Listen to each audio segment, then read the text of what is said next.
wildflowers. Donnell Wolstein right there is a beautiful, beautiful property. I'm talking about Sierra Shadow Lavender. Great products and also great events, but also your origin story. Welcome. Thanks for coming in, Donnell. My family in Tahoe. I was a French and English instructor at Lake Tahoe Community College for, gosh, almost 20 years. And then we moved down here to the beautiful Carson Valley, probably about 12 years ago now. Yeah. Our younger daughter had a crazy horse. She was a crazy horse girl. Uh, and probably about 10 years ago, my husband started keeping bees. And at one point, we had up to like 6 hives on the property. We now have 4. But we kind of started thinking about, all right, well, how can we support these bees? And of course, my crazy French side said, we should plant some lavender. And so it's been now, I believe this next spring will be 7 years. So 7 years ago, I planted my first 200 lavender plants. And that kind of was the genesis. And our journey began because we realized once those first lavender went into bloom, we not only saw our honeybees, but all these other different bees, native pollinators, birds, moths, hummingbirds, even praying mantis who are eating our bees. It was just amazing. And it kind of started us thinking about how we were planting and should we just be doing lavender? And we kind of started this evolution of our property and looking at supporting all pollinators. So yeah, It's that was our beautiful. beginning. What a beautiful origin story. I love it. It sort of evolved. Of course, your affinity for France, that's gorgeous. And then now you're really helping out the pollinators, and it's turned into a wonderful business where you also offer, I want to make sure I get some of these events in because they're coming around the corner. You have some wreath making workshops, and I definitely want to get into the event with Cynthia, the Sierra chef, as well. I mean, I cannot wait Yeah, for that. awesome. What do you Yes, got? What are these no. about? So basically, one of our things, so now we have about 800 plants on the property. Okay. And we have built a labyrinth, we've renovated our barn. I'm sitting in the barn right now because, as you said, I actually have a private wreath workshop this afternoon. Some ladies are celebrating a birthday, so Oh, they're going to be working with my dried lavender. But yeah, so I love, as a former educator, I love teaching.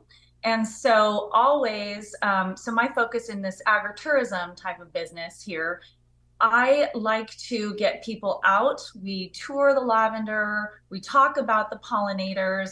We also have other edible flowers, herbs on the property as well.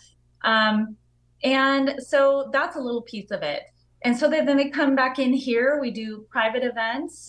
We do some public events. For example, this year was our first year we did some U-Pick events. So oh, nice. general public got to go out into the field, cut their own lavender, kind of like you would expect, at the swim lavender festivals or in Provence. So it was really awesome. And we had some vendors that were here as well, food trucks. We're going to do that again next year. But we also invite local artisans. We have a local potter. She's coming on November 23rd, and we're going to do some pottery, of course, lavender inspired. Um, Of and course. then we have, and then we have also sorry, we're going to be cooking at Sierra Chef next Saturday. How to utilize lavender. A lot of people don't realize that lavender is one of those herbs that you could actually substitute when you have a recipe for rosemary. So it's Oh. kind of fun. We're gonna have some fun over there. So I love it. You brought Provence right there to Sierra, and you have so many great events happening as well. I know, I love that as well. Helping our little pollinators out as well. And the best place, but before we go, I want people to be able to reach out, your website. What's the yes. best place people can kind of get more information, maybe get involved in some of your little clubs you have and events? Okay, awesome. Thank you so much for mentioning all that. So yes, you can subscribe to our website. It's sierrashadowslavender.com. You can subscribe to Club Lavande. I don't send out a million emails because, like all of you, I get a million emails. And Yeah, so believe thank you. me, sometimes I don't send out enough, actually, too, I've heard. You can follow me on Instagram, Sierra Shadows NV. I'm also on Facebook. But we're going to be having I'm going to do a couple more private events this season. We have then a public event December 15th, Home for the Holidays, a small, little intimate, fun, right Okay. before the holidays thing. And then we're going to close for the season. We'll be back open again once the lavender is in bloom. And we invite everybody to come down when we have a public event, or just contact me. And I'm open for individuals and groups as well by appointment. Okay. We'd love it. Oh, And we love sharing what we've learned so that others can help pollinators in their own backyard. thank you. Donnell, I appreciate what you've done. Have you turned your passion into a purpose and you're sharing it with the community? And thank you for sharing it with us Thank right here. you. Appreciate you. Thank you. Thank you so much. Thanks so much for this opportunity. And we hope to see more people down here and enjoying the lavender. Yes, indeed you will. Thank you, Donnell. Appreciate it. Love it. All right. Bye-bye. Bye. Into the wild weekend right there and just sharing the wildflowers here and a little pollinators. More coming your way right after this.